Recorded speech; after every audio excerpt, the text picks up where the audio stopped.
December 12th. And I beheld the city of Nazareth, and in the city of Nazareth I beheld a virgin, and she was exceedingly fair and white. And he said unto me, Behold, the virgin whom thou seest is the mother of the Son of God. The Littlest Angel, from the story by Charles Tazewell. Once upon a time, many, many years ago, as time is calculated by men, but only yesterday in the celestial calendar of heaven, there was, in paradise, a thoroughly unhappy and dejected cherub who was known throughout heaven as the Littlest Angel. He was exactly 4 years, 6 months, 5 days, 7 hours, and 42 minutes of age when he presented himself to the gatekeeper and waited for admittance into the glorious kingdom of God. Standing defiantly, he tried to pretend that he wasn't at all afraid, but his lower lip trembled and a tear disgraced him by making a new furrow down his already tear-streaked face. But that wasn't all. While the kindly gatekeeper was entering the name in his great book, the Littlest Angel, having left home as usual without a handkerchief, tried to hide the telltale evidence by sniffing, a most unangelic sound which so startled the good gatekeeper that he did something he had never done before in all eternity. He blotted the page. From that moment on, the heavenly peace was never quite the same. The shrill, ear-splitting whistle of the Littlest Angel could be heard at all hours through the golden streets. It startled the patriarch prophets and disturbed their meditations. Yes, and on top of that, he sang off-key at the singing practices of the heavenly choir, spoiling its ethereal effect. And being so small that it seemed to take him twice as long as anyone else to get to nightly prayers, the Littlest Angel always arrived late and knocked everyone's wings askew as he darted into his place. Although his behavior might have been overlooked, his appearance was even worse. It was first whispered among the seraphim and cherubim, and then said aloud among the angels and archangels, that he didn't even look like an angel. And they were all quite correct. He didn't. His halo was permanently tarnished where he held onto it with one little hot hand when he ran, and he was always running. Even when he stood very still, it never behaved as a halo should. It was always slipping down over his right eye, or over his left, or else, just for pure meanness, slipping off the back of his head and rolling away down some golden street just so he'd have to chase after it. His wings were neither useful nor ornamental. All paradise held its breath when the Littlest Angel perched himself like a sparrow on the very edge of a cloud and prepared to take off. He would teeter this way and that way, but after much coaxing and a few false starts, he would shut both of his eyes, hold his freckled nose, count up to 303, and then hurl himself slowly into space. However, owing to the fact that he forgot to move his wings, the Littlest Angel always fell head over halo. It was also reported that whenever he was nervous, which was most of the time, he bit his wingtips. Now anyone can easily understand why the Littlest Angel would sooner or later have to be disciplined, and so, on an eternal day of an eternal month, in the year eternal, he was directed to present his small self before an angel of the peace. The Littlest Angel combed his hair, dusted his wings, and donned an almost clean garment, and then, with a heavy heart, trudged his way to the place of judgment. He tried to postpone the ordeal by pausing a few moments to read the long list of new arrivals, although all heaven knew he couldn't read a word. But at last he slowly approached the doorway, on which was mounted a pair of golden scales, signifying that heavenly justice was dispensed within. To the Littlest Angel's great surprise, he heard a merry voice inside, singing. The Littlest Angel removed his halo and breathed upon it heavily, then polished it upon his garment, which added nothing to his already untidy appearance, and then tiptoed in. The singer, who was known as the Understanding Angel, looked down at the small culprit, and the Littlest Angel instantly tried to make himself invisible by the ingenious process of pulling his head into the collar of his garment, very much like a snapping turtle. At that the singer laughed, a jolly, heartwarming sound, and said, "Oh, so you're the one who's been making heaven so unheavenly. Come here, cherub, and tell me all about it." The Littlest Angel ventured a look, first one eye, and then the other eye. Suddenly, almost before he knew it, he was perched on the lap of the Understanding Angel, and was explaining how very difficult it was for a boy who suddenly finds himself transformed into an angel. And no matter what the Archangel said, he'd only swung once. Well, twice.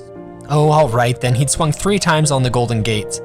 but that was just for something to do. That was the whole trouble. There wasn't anything for a small angel to do, and he was very homesick. Oh, not that paradise wasn't beautiful, but the earth was beautiful too. Wasn't it created by God himself? Why, there were trees to climb, and brooks to fish, and caves to play a pirate chief, the swimming hole, and sun, and rain, and dark, and dawn, and thick brown dust, so soft and warm beneath your feet. The understanding angel smiled, and in his eyes shone a memory of another small boy from long ago. Then he asked the littlest angel what would make him most happy in paradise. The cherub thought for a moment and whispered in his ear, "There's a box. I left it under my bed back home. If only I could have that." The understanding angel nodded his head. "You shall have it," he promised, and a fleet-winged heavenly messenger was instantly dispatched to bring the box to paradise. In all those timeless days that followed, everyone wondered at the great change in the littlest angel, for among all the cherubs in God's kingdom, he was the most happy. His conduct and appearance was all that any angel could wish for, and it could be said, and truly said, that he flew like an angel. Then it came to pass that Jesus, the Son of God, was to be born of Mary of Bethlehem of Judea. And as the glorious tidings spread throughout paradise, all the angels rejoiced, and their voices were lifted to herald the miracle of miracles, the coming of the Christ child. The angels and archangels, the seraphim and cherubim, the gatekeeper, the wing maker, yes, and even the halo smith put aside their usual tasks to prepare their gifts for the blessed infant. All but the littlest angel. He sat himself down on the topmost step of paradise and thought, what could he give that would be most acceptable to the Son of God? At one time, he dreamed of composing a hymn of adoration, but the littlest angel was lacking in musical talent. Then he grew excited over writing a prayer that would live forever in the hearts of men because it would be the first prayer ever to be heard by the Christ child. But the littlest angel was too small to read or write. What, oh what, could a small angel give that would please the Holy Infant? The time of the miracle was very close at hand when the littlest angel at last decided on his gift. Then, on the day of days, he proudly brought it forth from its hiding place behind a cloud and humbly placed it before the throne of God. It was only a small, rough, unsightly box. But inside were all those wonderful things that even a child of God would treasure. A small, rough, unsightly box laying among all those other glorious gifts from all the angels of paradise. Gifts of such radiant splendor and beauty that heaven and all the universe were lighted by their glory. When the littlest angel saw this, he suddenly wished he might reclaim his shabby gift. It was ugly. It was worthless. If only he could hide it away from the sight of God before it was even noticed. But it was too late. The hand of God moved slowly over all that bright array of shining gifts, then paused, then dropped, then came to rest on the lowly gift of the littlest angel. The littlest angel trembled as the box was opened, and there, before the eyes of God and all his heavenly hosts, was what he offered to the Christ child. And what was his gift to the blessed infant? Well, there was a butterfly with golden wings, captured one bright summer day on the hills above Jerusalem, and a sky blue egg from a bird's nest in the olive trees that stood to shade his mother's kitchen door. Yes, and 2 white stones, found on a muddy river bank where he and his friends had played like small brown beavers. And at the bottom of the box, a limp, tooth-marked leathered strap, once worn as a collar by his mongrel dog, who had died as he had lived, in absolute love and infinite devotion. The littlest angel wept. Why had he ever thought the box was so wonderful? Why had he dreamed that such utterly useless things would be loved by the blessed infant? He turned to run and hide, but he stumbled and fell, and with a cry and clatter of halo, rolled in a ball to the very foot of the heavenly throne.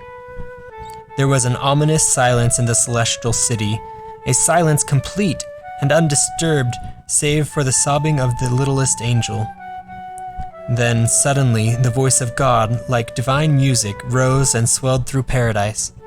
And the voice of God spoke, saying, "Of all the gifts of all the angels, I find that this small box pleases me most. Its contents are of the earth and of men, and my son is born to be king of both. These are the things my son, too, will know and love and cherish, and then, regretfully, will leave behind him when his task is done. I accept this gift in the name of the child, Jesus, born of Mary this night in Bethlehem." There was a breathless pause, and then the rough box of the littlest angel began to glow with a bright, unearthly light. Then the light became a lustrous flame, and the flame became a radiant brilliance that blinded the eyes of all the angels. None but the littlest angel saw it rise from its place before the throne of God, and he, and only he, watched it arch the firmament to stand and shed its clear white beckoning light over a stable where the child was born. There it shone on that night of miracles, and its light was reflected down the centuries deep in the hearts of all mankind. Yet earthly eyes, blinded too by its splendor, could never know that the lowly gift of the littlest angel was what men would call forever the shining star of Bethlehem.